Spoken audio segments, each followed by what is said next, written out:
Hi, it's Dwyer, gamblersadvisory.com. There is an article today on a great website, boxingscene.com, that is so shocking that I have to wonder whether or not the article is real. Because Boxing Scene is an excellent website, I have to assume that it is.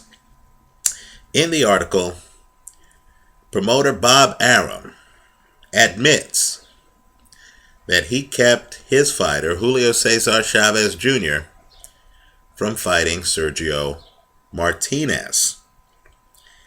Here is the quote. And to make it easy to find, I've posted a link to the article on DwyerBoxingGame.com. Here is the quote, and it's a stunner. When we were sitting around like this and talking about some of his other fights, people would say, when is he going to fight Martinez, who is the real middleweight champion? I would divert the conversation. So people would say, Arum is having Chavez duck Martinez. And everybody was right. That was the truth. He wasn't ready to fight him. And now he's ready. That doesn't necessarily guarantee he's going to win. But I think he's very competitive, and I give him an excellent chance to win this fight. Let me just say, that's the quote, and it's from Bob Arum. Let me just say, if you're a fight fan, and if you believe that everyone in the sport wants to find out who the real champions are, who the true champions are, you're kidding yourself, right? Fighters are protected. Now we have known promoters, perhaps the sport's most well-known promoter, admitting that he had a paper champ who he did not want to fight the real champ, right? Who else might Arum be protecting? Think about it, right? All this talk, all this time, all the accusations, all the shenanigans, all the claims about scheduling, it was all bogus by Bob Arum's own admission. In fact, he even says here, the one who was chicken was his promoter. I didn't want to do it. Think about that, right? And so as we fans demand the best fights, what we need to do is we need to throw a red flag on guys who are paper champions, guys with belts who somehow find a host of reasons not to fight the best in the division, right? Paper champs, quite frankly, aren't worth the paper that their championship is based on, right? And let me just say, for Bob Arum to make this admission should convince you that there are fighters in the game right now who, quite frankly, are better than many of these paper champions. Let me know what you think. Oh, let me also say this too. In politics, there's a shrewd game that people play where they wait for holidays or big events when everyone's going to be distracted by the event. And keep in mind, today you have two huge events. You have David Haye fighting Derek Chisora, and you have Amir Khan fighting Danny Garcia. These are big events, right? 30,000 people are expected to attend the Haye Chisora fight. Not surprisingly, this is when Bob Arum makes the admission. In other words, even in fight publications tomorrow morning, you could imagine the front page is going to have news of the heavyweight fight, perhaps the light welterweight fight, right? Fight fans are going to want to know who won, what happened. Then, of course, they're going to have this article, and it's a bombshell that should lead on any other day. They're going to have this article hidden in the middle of the publication. Disgraceful. Let me know what you think. Leave your comments for me here online. Visit us at gamblersadvisory.com. Let me also say this too, and I don't say it lightly. You know, we hear Fight fans all over the globe, we're hearing about Manny Pacquiao being pound for pound the best fighter in the world, let's say a few months ago, right?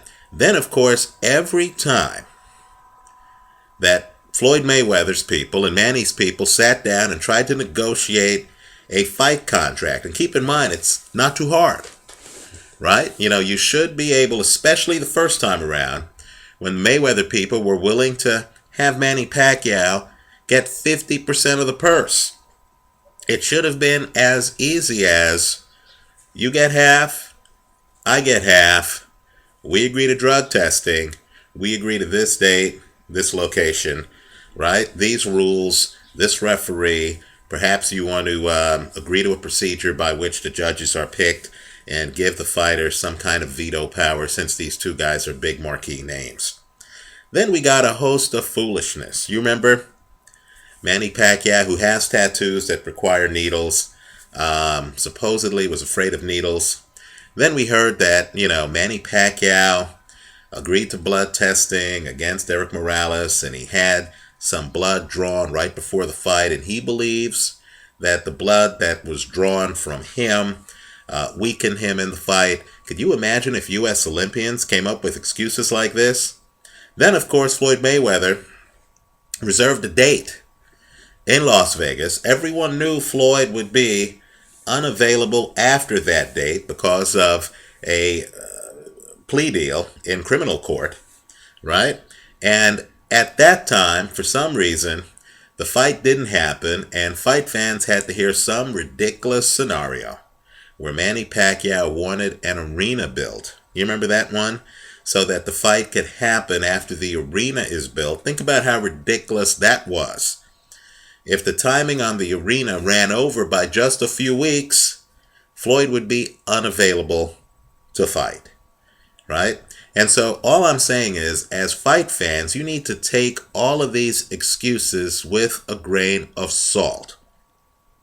Often the reason why fighters don't agree on fights is because one of the fighters, or perhaps his promoter, doesn't want to agree, right? Let me also say something else you need to know about. There is an interview, I actually have it posted on DwyerBoxingGame.com, of a trainer. And keep in mind, he's boxing royalty. He's not alone. He is Emanuel Stewart, right? The trainer of Vladimir Klitschko, before Vladimir Klitschko, Lennox Lewis. In other words, this guy has trained multiple heavyweight champions over several years. And of course, if you go back to the 1980s, he was the trainer of Thomas Hearns. He was the owner of the Kronk Gym. So you're talking about a guy who's been in the game a long time, isn't flippant with his comments, is accustomed to being interviewed. In fact, he's one of the regular boxing commentators on HBO. He's ringside at a lot of championship fights. I don't agree with Emanuel Stewart all the time, right? Emanuel Stewart fought Manny Pacquiao, won the Timothy Bradley fight. I'm not saying that Stewart and I don't have disagreements on some boxing issues. But you've really got to be concerned when Emanuel Stewart goes on television in Detroit and flatly says that in Chavez's last 2 or 3 fights, keep in mind the time period in which Arum wasn't sure if he was ready to fight Sergio Martinez. You have Stewart claiming that Chavez Jr. has not followed proper protocol in submitting to a doping test after the fights. Stewart goes further and claims that there's legal action arising from a recent fight, right? Presumably the Marco Antonio Rubio fight, but I'm not sure. He mentions there's legal action concerning Chavez not following proper protocol, and we know after that Marco Antonio Rubio fight that somehow there wasn't doping tests. And keep in mind, that's inexcusable.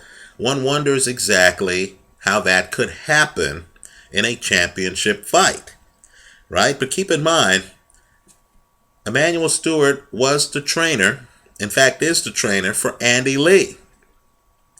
And Stewart is still not convinced and openly says that he's still uncertain about whether a test for doping was administered to Chavez Jr. after that fight and how it was administered. Right? And so all I'm saying is this. The red flags should be out front and center. Right? People who knew Chavez Jr. well, like his promoter Bob Arum, had doubts about whether Chavez Jr. could beat Martinez. And of course, Chavez Jr.'s last few opponents, Andy Lee, Marco Antonio Rubio, right? The guys who Chavez Jr. is using as a springboard to prove to people that he's ready for Sergio Martinez, they have doubts about whether or not Chavez Jr. was doping. Keep in mind, too, that Marco Antonio Rubio and Andy Lee have had dozens of fights.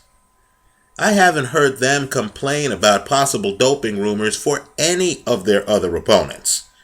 Right? Andy Lee, who got beaten by Brian Vera, as far as I'm aware of, never went around claiming that Vera was on anything artificial. And so if you're a boxing fan, you really have to insist on blood, in fact, real doping protocol. Whatever tests that these athletes have to take to determine whether or not they've been juicing. Let me just say, too, anyone involved in steroid testing knows that urine tests are a joke, right? A complete joke. And keep in mind, with Chavez Jr., there are questions on whether he even took urine tests after the last two fights, right? You really need to insist on a proper drug testing protocol, and you also cannot believe anything, and I mean anything, that these fighters' promoters say in public, or that the fighters themselves say in public. What Bob Arum is admitting to right now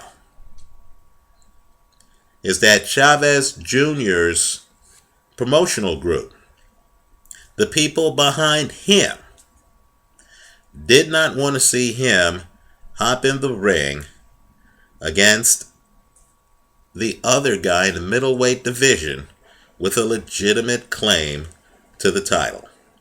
Think about that. I'll even go further. I'm on a roll, why not? I'll even go further. Understand that middleweight division has other champions. And Chavez Jr. somehow has found a way not to fight Gennady Golovkin, not to fight Dmitry Pirog, not to fight Felix Sturm, not to fight Daniel Geale. He hasn't even fought Hassan Njikum.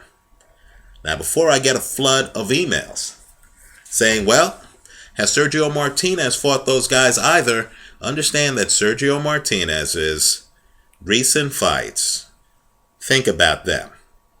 Darren Barker, unbeaten at the time of the fight, right? Unbeaten.